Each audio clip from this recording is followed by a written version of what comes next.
Hello मित्रों, जय श्री कृष्ण, जय माताजी। बधाने केम छो? बधा मजामां? मजामां ज हशो अने मजामां ज रहेजो। ने छे ने आज तो सवार सवारमां अगाशी पर आवीशुं, थोड़ोक तड़क्यो खाई लऊं ने मारो ब्लॉग बनी जाए એટલા માટે।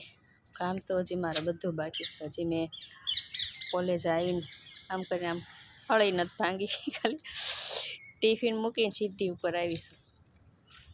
एमांय जो हमणां खबर पड़ी ने कोकने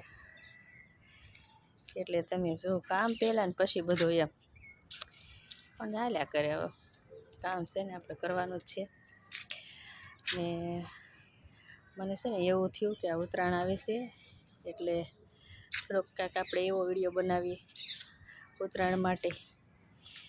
તો મારું કહેવાનું એવું છે કે જો પશુ પક્ષી બધા આકાશમાં ઉડતા હોય બરાબર, કારણ કે એનું જીવન જ એવું છે ઉડવાનું, આપણી જેમ બંધણીવાળું નથી। ને આપણને કાંઈ પણ થાય તો હોસ્પિટલ લઈ જવા માટે આપણા ઘરના સગા સંબંધીઓ બધા હોય, તો એને કોણ હોય?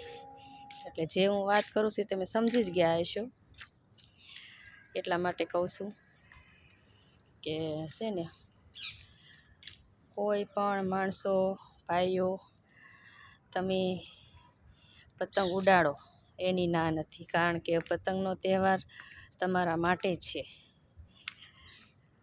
એટલે પતંગ ઉડાડવાની તો કોઈને ના જ નથી, તહેવાર બન્યો છે એ માટે।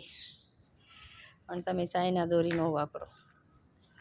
ઘણાય અંદર ખાણે ચાઇના દોરી લાવે છે અને વાપરે છે, પણ એ દોરી અથવા ઓલી દોરી કોઈ પણ દોરી હોય પશુ પક્ષીના પગમાં વાગે અથવા એની પાંખોમાં વાગે, કોઈને ડોકે બેસી જાય, માણસો જતા હોય ઘણા એને બેસી જાય ડોકે, એટલે એ તમે થોડુંક ધ્યાન રાખીને પતંગ ચગાવજો ને કોઈ પણ પશુ પક્ષીને કાંઈ પણ નુકસાન થાય એવું ન કરતા। ને હા, તમે પતંગ ચગાવતા હો અને જો તમને આકાશમાં એ રીતના પક્ષી ઉડતું દેખાઈ જાય ને તમારો પતંગ તમારે ખેંચવાનું હોય ને એમ લાગે જલ્દી લઈ લેવી, તો એમને જ સ્થિર રહેવા દેજો, એટલે એની આપોઆપ પક્ષી ઉડી જશે। ને જો તમે ખેંચવા ગયા ને બીકનું મારું એ આડું આવ્યું તો એને વાગી જશે।